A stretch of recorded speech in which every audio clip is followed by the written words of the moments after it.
Good morning, children. How are you all? Class 2nd, subject Hindi. Open your textbook.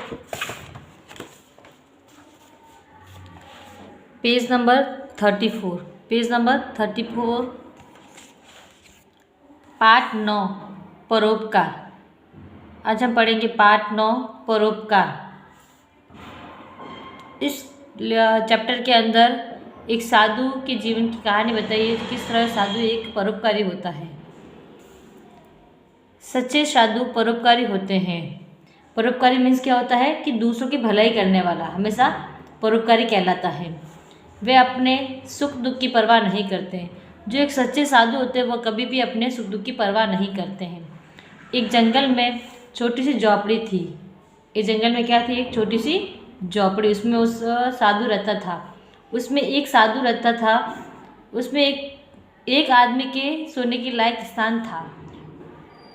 जिस झोपड़ी में जो साधु रहता था उस झोपड़ी में एक आदमी के सोने के जितना ही स्थान था. एक रात जंगल में बड़ी जोर की वर्षा हुई. एक रात क्या हुआ? एक जंगल में बड़ी जोर की वर्षा हुई. साधु अपनी झोपड़ी में पैर फैला सो रहा था. साधु क्या करता? अपनी झोपड़ी में पैर फैलाकर यानी आराम से सो रहा था. तभी किसी ने झोपड़ी का दरवाज़ा खटखटाया. उसी समय किसी ने झोपड़ी का दरवाज़ा खटखटाया, झोपड़ी का दरवाज़ा बजाया. साधु ने दरवाज़ा खोलकर देखा कि बाहर एक आदमी भीगा हुआ खड़ा है. साधु ने दरवाज़ा खोला और देखा कि बाहर एक आदमी भीगा हुआ खड़ा है. वह आदमी बोला, महाराज मैं रास्ता भटक गया हूँ. उन्होंने बोला कि मैं भटक गया मीन्स इधर उधर घूम रहा हूँ, मुझे कोई रास्ता नहीं मिल रहा है. मुझे अपनी झोपड़ी में रात काटने दे. मुझे अपनी झोपड़ी में क्या दे? एक रात काटने दे.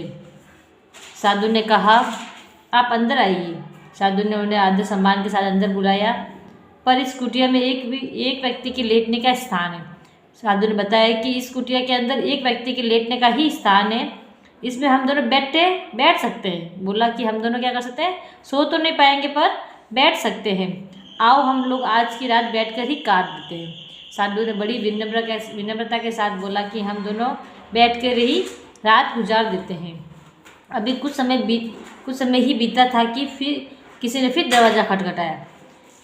वह साधु और आदमी दोनों ही उस झोपड़ी के अंदर बैठने के कुछ समय बाद ही किसी ने फिर दरवाज़ा खटखटाया. कोई और व्यक्ति बाहर आया. बाहर 2 व्यक्ति खड़े भीग रहे थे. बाहर कौन थे? देखो यहाँ पे बता रहे हैं कि देखो ये टोटल 4 हो गए. ये 2 व्यक्ति और बाहर भीग रहे थे. साधु ने उनसे भी कहा, भाई बाहर क्यों भीग रहे हैं? बाहर क्यों भीग रहे हो? इस कुटिया में एक आदमी के सोने की और 2 आदमी के बैठने की जगह है. बोला कि एक आदमी के सोने की और 2 आदमी के बैठने की जगह है. इसमें कितने टोटल 3 हुए. 1 और 2 3 हुए. इसमें 4 व्यक्ति खड़े तो हो ही सकते हैं. क्या बोला? 2 के बैठने की और 1 के सोने की स्थान है. कोई बात नहीं, हम 4 है तो 4 खड़े तो रह ही सकते हैं. अपने सुख की चिंता किए बिना वह बोला, आओ हम चारों आज की रात खड़े ही होकर बिता देते हैं. साधु कितना अच्छा था कि उन्होंने क्या बोला कि हम चारों आज की रात खड़े होकर बिता देते हैं. अगर चाहे तो साधु आराम से सो सकता था, वह अपनी नींद खराब नहीं कर सकता. लेकिन उसने दूसरों की भलाई के लिए क्या किया? पहले आए उसके साथ बैठ के रात गुजारने की बात कही. उसके बाद 2 और आए तो खड़े रहने की बात कही.